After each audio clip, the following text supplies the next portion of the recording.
அருமை தமிழர்களே, சிவகுமாரின் அன்பான வணக்கம்.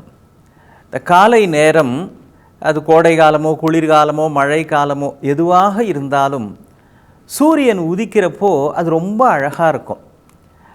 நேரமாக நேரமாக அந்த அழகுலாம் எப்படி இருக்கும் அப்படின்றத இப்போ அனுபவிச்சுக்கிட்டு இருக்கிறோம். அது ஒரு பக்கம் இருக்கட்டும்.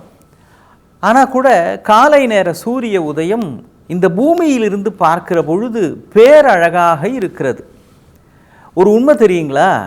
நம்முடைய சோலார் சிஸ்டம் அப்படின்னு சொல்கிறோமே, இந்த சூரிய குடும்பம், இதில் உயிர்கள் வாழ்வதற்கு தேவையான சரியான இயற்கை அமைப்பு அப்படிங்கிறது இந்த 9 கிரகங்கள் இருக்குது இல்லைங்களா?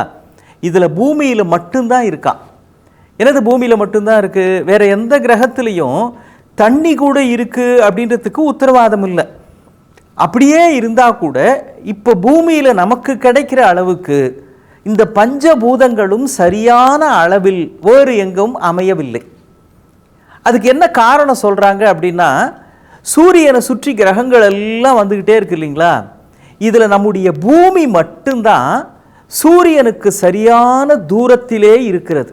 என்னது சரியான தூரம்?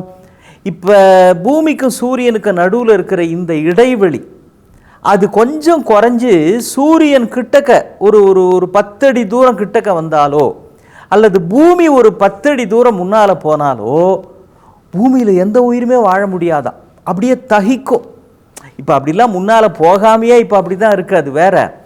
ஆனால் கூட இப்பொழுது இருக்கிற இந்த சூரியனுக்கும் பூமிக்கும் இருக்கிற இடைவெளி கொஞ்சம் குறைஞ்சதுனாலே பூமி அப்படியே தகிக்கும் அக்னியில்.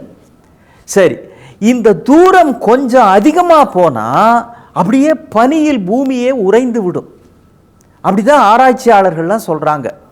அப்போ பர்ஃபெக்ட் டிஸ்டன்ஸ்னு சொல்கிறோமே, அது மாதிரி ரொம்பவும் நெருக்கமாக இல்லாமல் ரொம்பவும் தள்ளியும் இல்லாமல் இந்த பூமி இருப்பதனால்தான் இவ்வளவு பாதுகாப்பாக ஆரோக்கியமாக இயற்கை சூழல் சரியாக நமக்கெல்லாம் அமைந்திருக்கிறது. இதை வச்சே ஆச்சாரிய ஓஷோ ஒரு அருமையான விஷயம் சொல்கிறார் பாருங்க. இந்த பூமி சூரியனுக்கு ரொம்ப கிட்டக்கவும் இல்லை, ரொம்ப தள்ளியும் இல்லை. அதனால தான் வாழ்வது அப்படிங்கிறது ரொம்ப சௌகரியமாக இருக்குது இல்லையா? இதே மாதிரி தான் மனித உறவுகளும் இருக்க வேண்டும். நீங்கள் யார்கிட்டக்கையும் ரொம்ப நெருங்கி போயிடாதீங்க. அதே நேரம் நம்மை சுற்றி இருக்கிற மனிதர்கள், நண்பர்கள், உறவுகள், கணவன் மனைவி யாராக இருந்தாலும் ரொம்ப நெருங்கியும் போயிடக்கூடாது, ரொம்ப தள்ளியும் போயிடக்கூடாது. ரொம்ப தள்ளி போயிட்டோம் அப்படின்னா ஒரு மன விலக்கம் வந்துடும். ரொம்ப நெருங்கி போயிட்டோம் அப்படின்னா உணர்ச்சி ரீதியாக ஒன்றி போய் அவர்களை சரியான கோணத்தில் நம்மாலும் அவர்களை புரிந்து கொள்ள முடியாது, அவர்களாலும் நம்மை புரிந்து கொள்ள முடியாது. ஒரு எளிமையான உதாரணம் சொல்கிறேனே. சில பேர் குழந்தைய கொஞ்சறப்போ பார்த்துருக்குறீங்களா? சில பேர் கொஞ்சறதுல அந்த குழந்தையே குஷி ஆயிரும், அதுவும் கூடவே சிரிக்கும்.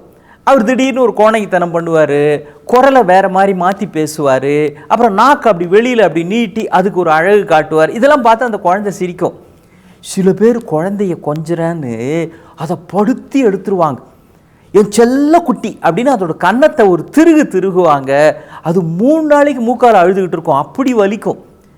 குழந்தைய கையில் வச்சு அப்படியே குலுக்குவாங்க, தூக்கி போட்டு பிடிப்பாங்க. அதுக்கு விளையாட்டு காட்டுறாங்களா, ரொம்ப ஃபன்னியாக இருக்கிறாங்களாம். அட பன்னித்தனமாக நீ இருக்கிற, உனக்கு தான் அது ஃபன்னி. அந்த குழந்தைக்கு இதெல்லாம் பிஞ்சு உடம்பு இல்லையா, அதுக்கு அப்படியே அது பதறும். உள்ளுக்குள்ளே எப்படியெல்லாம் அதுக்கு ஒரு தொந்தரவு இருக்குன்னு நமக்கு தெரியாது. பிடிச்சி குலுக்குவாங்க, தூக்கி போட்டு பிடிப்பாங்க. அப்படி குழந்தை மேலே தூக்கி போட்டு பிடிப்பதே சில சமயம் அப்படின்னு அந்த குழந்தையினுடைய மூச்சு தடுக்கப்படுவதற்கு கூட வாய்ப்பு இருக்குது அப்படின்னு மருத்துவர்கள்லாம் சொல்கிறாங்க. இவரை பொறுத்த வரைக்கும் கொஞ்சறதா தான் இருக்கிற நினைக்கிறாரு, ஆனால் அது குழந்தைக்கு கொடுமையாக இருக்கும். அப்போ அன்பை வெளிப்படுத்துவதில் கூட ஒரு அளவு இருக்கிறது. அதனுடைய நீள அகலங்கள் மாறாமல் குறையாமல் கூடாமல் இருந்தால்தான் குழந்தைக்கும் அது இன்பம், கொஞ்சுகிறவர்களுக்கும் இன்பம். எந்த உறவுமே அப்படிதாங்க. ஒரேடியாக கிட்டக்கவும் போயிடக்கூடாது, ஒரேடியாக விலகிடவும் கூடாது. இந்த கணவன் மனைவி உறவில் பெரும்பாலான சமயங்களில் ரொம்ப அன்புக்குரியவர்களாக தான் இருப்பாங்க. ஆனாலும் கூட அதிலேயே பிரச்சனை வரும் தெரியுங்களா?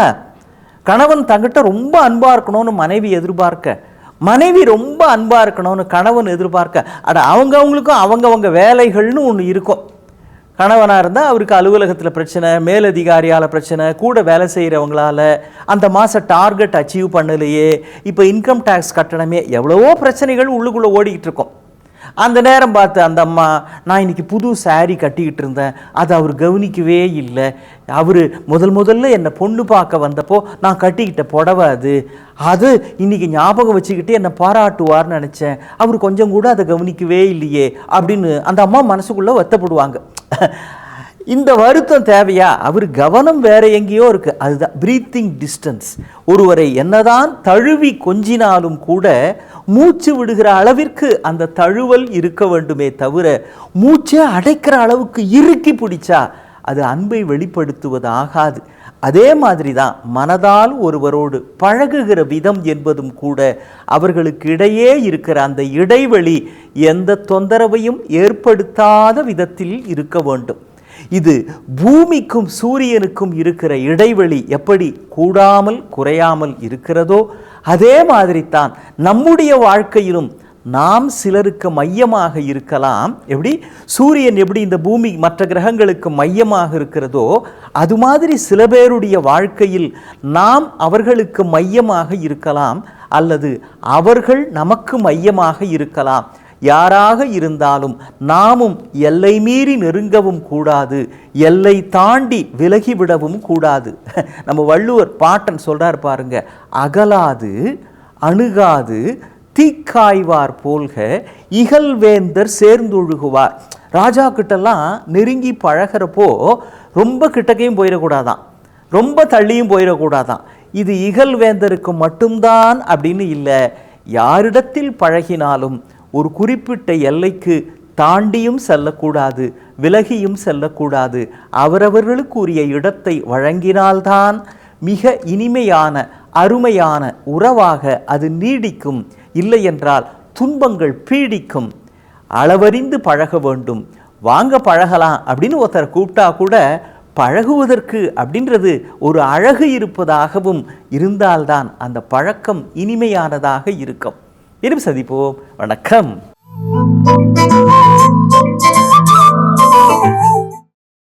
இன்னும் பல வீடியோக்களை காண சன் லைஃப் சேனலை சப்ஸ்கிரைப் பண்ணுங்க.